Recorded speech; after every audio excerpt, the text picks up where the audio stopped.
Now, the reason why I bought this bike is pretty obvious. It's the sound. I mean, in my opinion, this is the best sounding bike in the world. I think it's hard to argue that. A lot of people think that. A lot of people have the same reason for buying this bike. It's the sound, you know. And then, of course, there's a lot of other good things about it. You know, it's fast.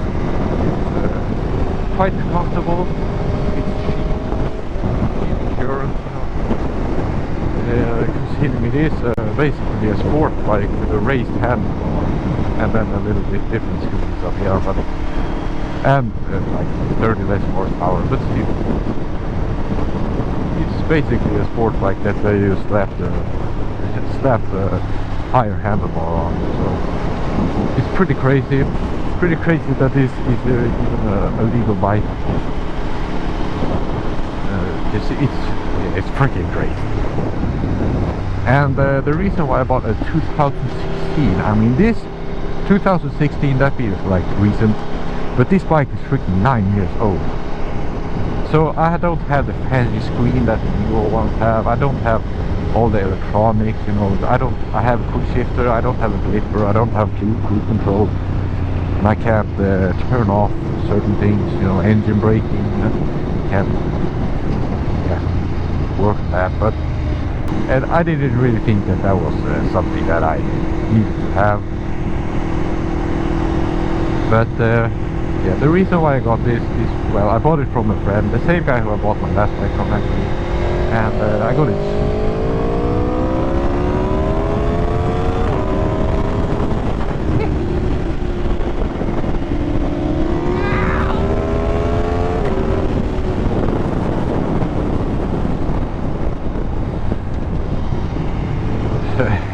Sorry about that.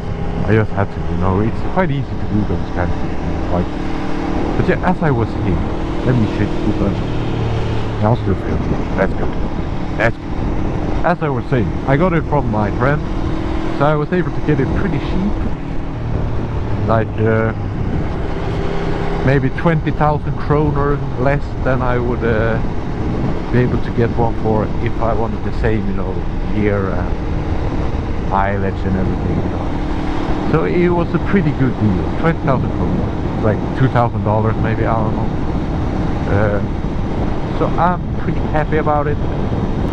I could go out and spend more money to get a new bike, of course, but I thought like, it's a good start. I want to see if I can, if I like it, you know, not go out and spend too much on a bike that I don't like. Not that that was going to be an issue.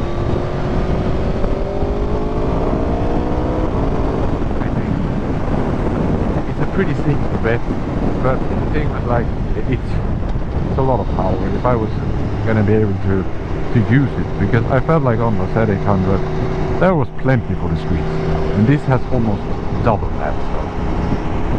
So was it gonna be you know, fun?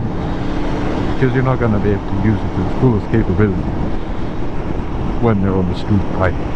But I'm gonna go to track days, of course, and learn to control my senses and get it out of my system and everything and all that, you know. But yeah, so I wanted to check if this was really a bike for me, and so far it really is. So yeah, we'll see what the next bike is. Not that I'm already thinking about the next bike. I'm trying to enjoy this as much as I can, because it's a really good bike. Yeah, so that's why I bought this bike. And of course the sound was the main thing. It got me into this bike. It was the thing that made me fall in love with it. There was like this one video, it was of an old one. I don't know what year it was, but it was a black one. I don't know, maybe 2012, I don't know. That was the video that I was like, God damn, that bike sounds so cool. I really wanted it. And then I found out that my friend, and I was like, what? That's crazy. Then we were out on the ride together, and I just heard it like that, and you know, the quick shifting and everything. And I was like, God, I gave me one of those. So here I am on that pink bike.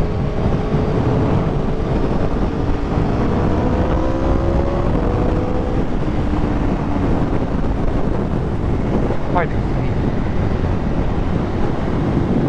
You know, so I've been dreaming about this bike for for a while now.